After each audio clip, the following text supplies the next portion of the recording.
اور پھر ایک اہم بات کی طرف بھی آتے ہیں.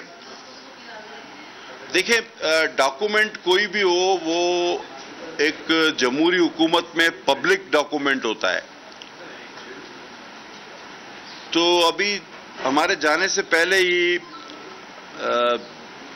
عمران خان گرفتار ہوا تھا تو اس کو پمز ہاسپٹل لے جایا گیا اور وہاں پر غالباً ان کا میڈیکل بھی ہوا اور سینئر ڈاکٹر کے ایک پینل تھا بہت بڑا, پانچ ڈاکٹرز تھے, ان کا میڈیکل ہوا. لیکن آپ نے یہ دیکھا کہ ابھی وہ مرحلہ ہی نہیں آیا تھا کہ وہ رپورٹ پیش کی جائے. وہ رپورٹ تو خیر انیشل سٹیج پہ بن گئی تھی, لیکن ایک امیونٹی اور ایک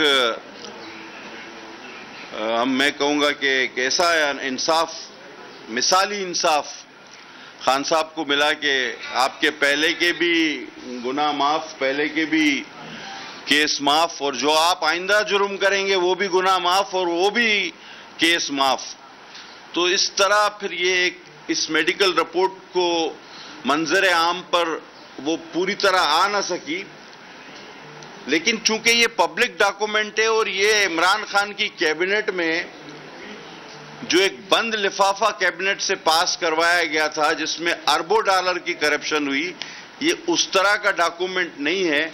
تو میرا فرض بنتا ہے بحیثیت ہیلتھ منسٹر کہ اس کی میں چیدہ کچھ چیزیں آپ کے سامنے رکھوں.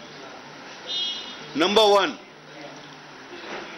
یہ موصوف 5-6 ماہ اتنا بھاری پلستر اپنے پیر پہ چڑھا کر گھومتے رہے جبکہ کسی فریکچر کی میڈیکل رپورٹ میں کوئی ذکر نہیں ہے ان کے پیر پہ. اب آپ مجھے یہ بات بتائیں کہ اگر چمڑی یا چلے زیادہ سے زیادہ گوشت میں کوئی چوٹ آ جائے تو اس پر کبھی کسی کو آپ نے پلستر کرتے ہوئے دیکھا ہے زندگی میں؟ اور وہ بھی ایسا پلستر جو 5-6 ماہ نہ اترے.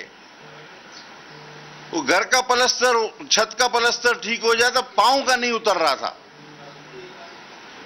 تو آپ یہ سوچیں کہ چمڑی اور یا زیادہ سے زیادہ میں کہوں گا کہ گوشت میں اگر کوئی کیل نما چیز پیوست ہو گئی ہو تو اس پہ پلستر کرنے والا یہ دنیا کا واحد آدمی ہوگا, اور وہ بھی 5 سے 6 ماہ.